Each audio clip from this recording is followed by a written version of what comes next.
여호수아 9장 1절에서 15절입니다. 이일 후에 요단 서쪽 산지와 평지와 레바논 앞 대연안에 있는 헷사람과 아모리 사람과 가나안 사람과 브리스 사람과 히위 사람과 여부수 사람의 모든 왕들이 이 일을 듣고 모여서 일심으로 여호수아와 이스라엘에 맞서서 싸우려 하더라. 기브온 주민들이 여호수아가 여리고와 아이에 행한 일을 듣고 꾀를 내어 사신의 모양을 꾸미되 헤어진 전대와 헤어지고 찢어져서 기운 가죽 포도주 부대를 나귀에 싣고 그 발에는 낡아서 기운 신을 신고 낡은 옷을 입고 다 마르고 곰팡이가 난 떡을 준비하고 그들이 길갈 진영으로 가서 여호수아에게 이르러 그와 이스라엘 사람들에게 이르되 우리는 먼 나라에서 왔나이다.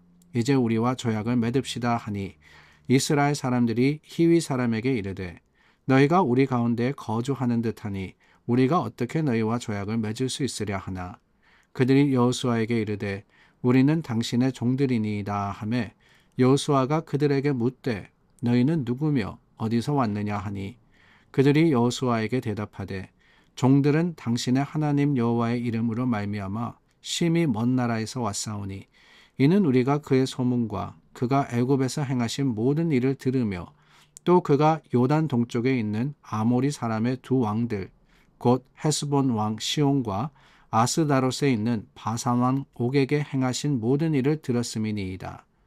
그러므로 우리 장로들과 우리나라의 모든 주민이 우리에게 말하여 이르되 너희는 여행할 양식을 손에 가지고 가서 그들을 만나서 그들에게 이르기를 우리는 당신들의 종들이니 이제 우리와 조약을 맺읍시다 하라 하였나이다.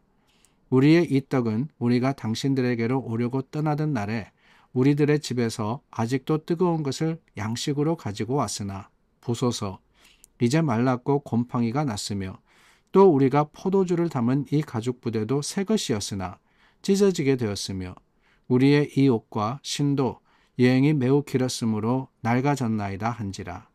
우리가 그들의 양식을 취하고는 어떻게 할지를 여호와께 묻지 아니하고 여호수아가 곧 그들과 화친하여 그들을 살리리라는 조약을 맺고 회중 족장들이 그들에게 맹세하였더라.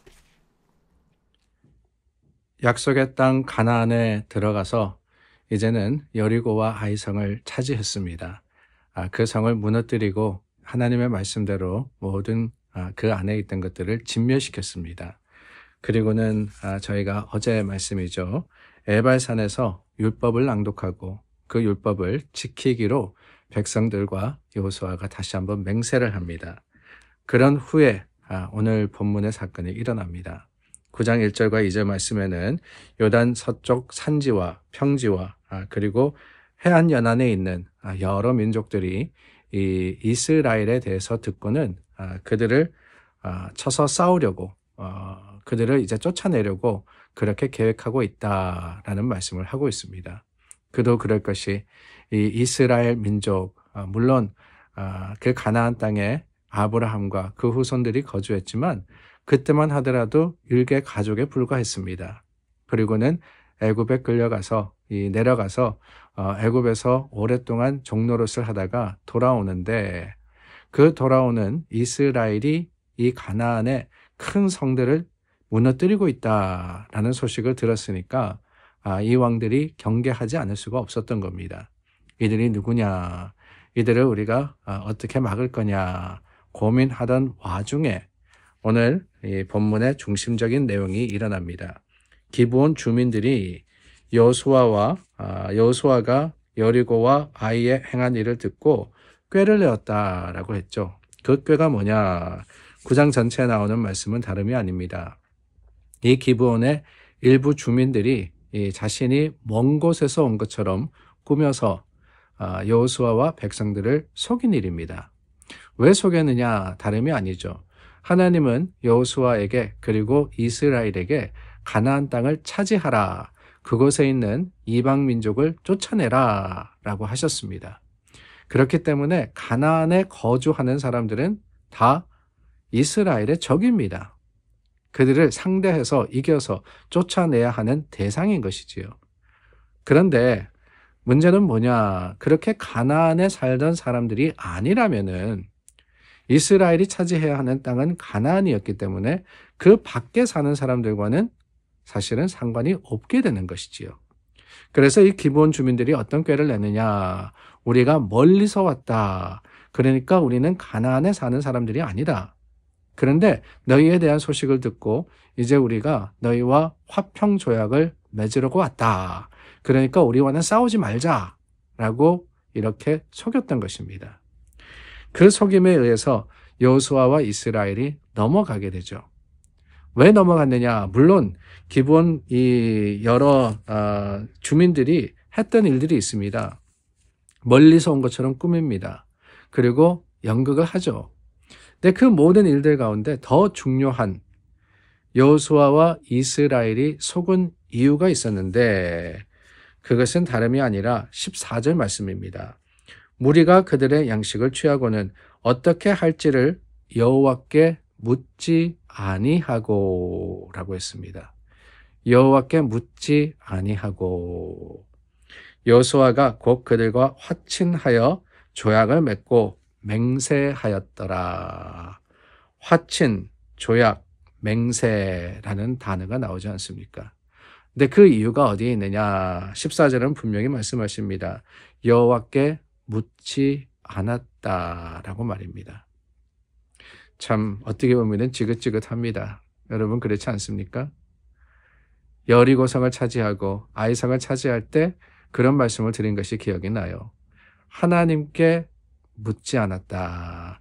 그럼으로써 군대를 아이성으로 보냈다가 실패하지 않습니까? 물론 그 근본적인 이유는 아간이라는 사람의 죄에 있었지만은 그 죄에 앞서서 여호수아와 이스라엘이 하나님께 여쭙고 하나님의 방법대로 아이성을 향해 갔다면은 어땠을까라는 생각을 아니 할 수가 없습니다. 근데 그게 언제냐? 그 일이 바로 그 앞장에 나오는 거예요. 그 앞장에 일어난 일, 그 일을 보면서 우리가 하나님께 물어봤어야 하는데 라고 생각을 했는데 여호수아 9장에 와서 14절에 또 그런 말이 나오는 겁니다. 여호와께 묻지 않았다. 왜 그랬을까? 왜 그랬을까? 우리도 그렇지 않습니까, 여러분? 하나님께 모든 일을 여쭙고 하나님의 뜻대로 행하면은 분명히 성공하는데 그렇지 않을 때가 많습니다. 내 생각과 내 주장, 내 판단을 앞세워서 나갈 때가 있어요. 여러분 왜 그러십니까? 우리 왜 그렇게 합니까? 다름이 아니죠. 내가 할 수 있다라고 생각하기 때문에 그렇습니다. 이 정도면은 내가 가능하다라고 여기기 때문에 그런 거 아니겠어요? 그러나 여러분 그것은 큰 오산입니다. 우리가 거듭 보지 않습니까? 여호수아와 이스라엘, 아니 여호수아와 이스라엘만이 아니었습니다. 모세와 이스라엘, 아니 그 이후에 여러 왕정 시대를 보더라도 하나님께 묻지 않았을 때는 반드시 실패했습니다. 하나님께 나와서 하나님의 뜻과 그 계획을 여쭈었을 때 그들은 바른 길, 옳은 길, 승리의 길을 갈 수 있었던 거예요. 오늘 저와 여러분들 앞에도 여러 초이스가 기다리고 있습니다. 우리가 참 결정해야 하는 많은 일들, 선택의 순간들이 오늘 하루에도 얼마나 많을 건지 모릅니다. 근데 그 순간마다 여러분 기억하십시오. 잠시라도 하나님이 내 생각과 내 마음을 주장하시기를 마음속으로 하셔도 돼요. 하나님 어떻게 해야 됩니까? 하나님의 뜻이 무엇입니까? 아니 자리 펴고 기도하시라라고 하는 게 아닙니다. 어떤 선택의 순간에 마음속으로도 하나님 내가 어떻게 하는 것이 가장 지혜로운 일일까요? 말씀에 합당한 일일까요? 주님의 뜻이 어디에 있습니까? 3초만 마음으로 한번 생각해 보세요. 여쭤보세요. 하나님께서 여러분들의 생각과 또한 마음을 주장하시어서 옳은 길로 또한 하나님의 뜻이 향하는 길로 인도하시리라 믿습니다. 그것이 우리의 선택이 되고 또한 우리의 승리가 되기를 예수님의 이름으로 축원합니다. 기도하겠습니다. 참 좋으신 하나님, 오늘도 하나님의 말씀에 기대어서 하루를 시작합니다. 주님의 뜻을 찾아가는 그 주님 뜻대로 행하는 믿음의 사람들이 되도록 우리를 사용하여 주시옵소서. 예수님의 이름으로 기도드립니다. 아멘. 2025년 시작했다 그랬더니만 벌써 중순입니다. 여러분 오늘도 믿음으로 소망으로 하나님을 향해 나아가시는 하루의 삶을 사시기를 주님의 이름으로 축원합니다.